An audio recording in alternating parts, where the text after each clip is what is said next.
Yazırıq. Yaxşı, getdik. Dedik ki, Uyğurlar 744-cü ildə 2-ci Göytürkə qarşı üsyan qaldırırlar. Qutluq Bilge Gülxaqan tərəfindən üsyan qalxacaqdı və dövlətin əsasını qoyacaqdı. Qutluq Bilge Gülxaqan dövləti yaradır 8-ci əsrdə. 8-ci əsrdə yaradacaqdı, ölkənin paytaxtı Ordu şəhəri olacaqdı. Qutluq Bilgedən sonra hakimiyyətə Moyonçur gələcəkdi.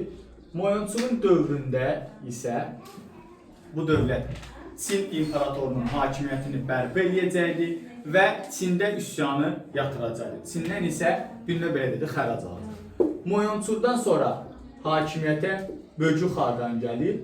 Böcü Xaqan dövründə Çin uğrunda Tibetlərlə mübarizə aparır. Tibetlərlə mübarizə aparması Metehandan oxşar cəhətdir, yəni oxşar cəhət kimi bunu götürürsünüz.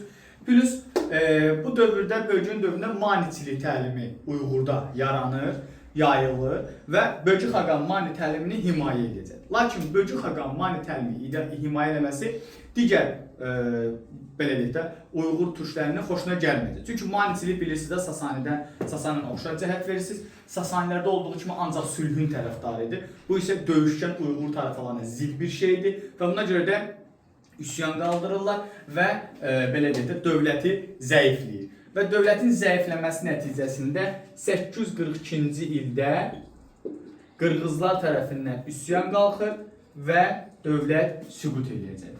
Uyğur dövlətini digər türklərdən fərqləndirən cəhət nə idi? İlk dəfə olaraq şəhər həyatını mənimsəyən türk xalqlarıdırlar. Bir də ki, kağız, bir də mətbə ilə Çinlilərdən öyrənib onlardan istifadə eləyəcəkdilər. Mərkəzi Asiyada yaranması, türk mənşəli olması, Çinə asılı vəzifə salması Uyğuru Asiya Hun dövləti ilə, birinci Göytürk ilə və ikinci Göytürk ilə oxşar cəhət vermək olar. Sonra Şərqi Avropada yaranan dövlət isə Xəzər Xaqanlığı olacaqdı. Xəzər Xaqanlığı 7-ci əsrdə yaranmışdı.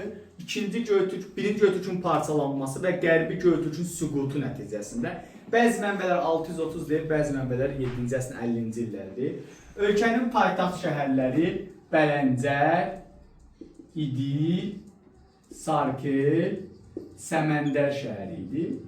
Şərqi Avropada yaranmışdı. Məsələn, Qərbi Avropada biz Avropa Hun dövlətində idisə, Şərqi Avropada isə Xəzərləri deyirik. Xəzərlər Aşina sülaləsi tərəfindən əsası qoymuşdu. Aşina sülaləsi tərəfindən əsası qoyması 1-ci və 2-ci Göytürk dövlətinə oxşar cəhət sayılacaqdı. Yadınızda qalsın.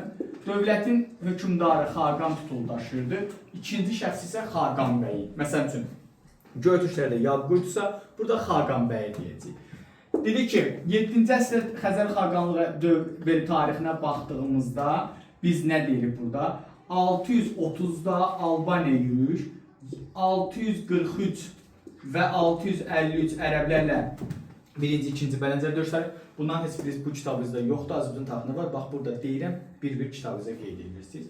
Sonra 662 Albaniya yenidən yürüyüş edir, Kür döyüşü, 664 və 665 yenidən Albaniya yürüyüş edir və Xəzər Xaqanından Albaniya qohumluq münasibətləri saxlayır və Xəzər Xaqanın asılı vəziyyəti salır. Albaniya asılı vəziyyəti salacaqdır.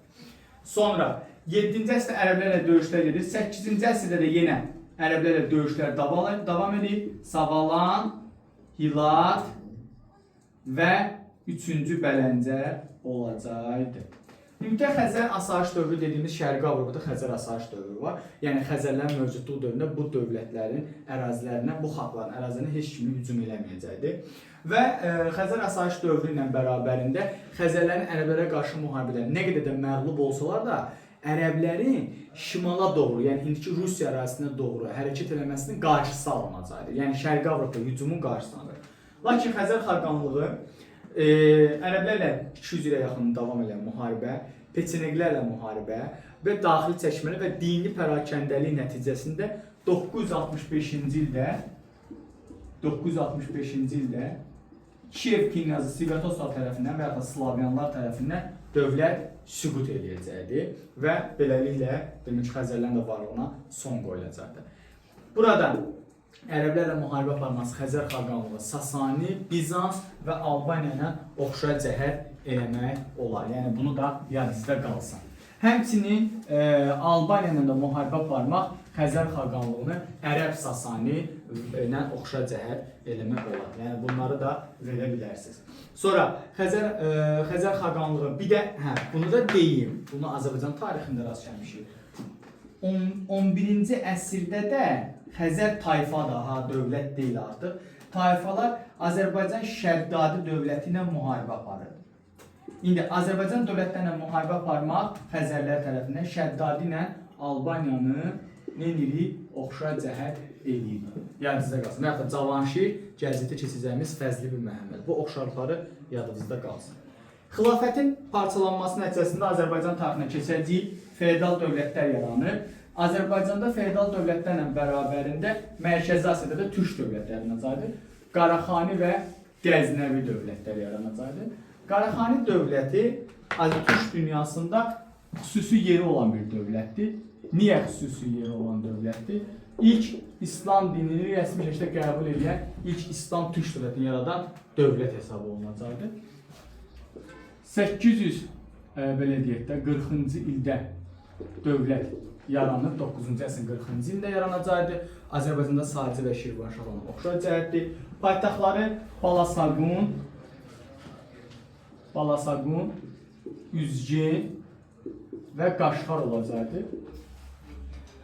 Satıq Buğra xan belə deyək də ən güclü hökmdarlardan biri idi. 932-ci ildə İslamı rəsmi şəkildə dövlət səviyyəsində qaldıracaq, qəbul edəcəkdir.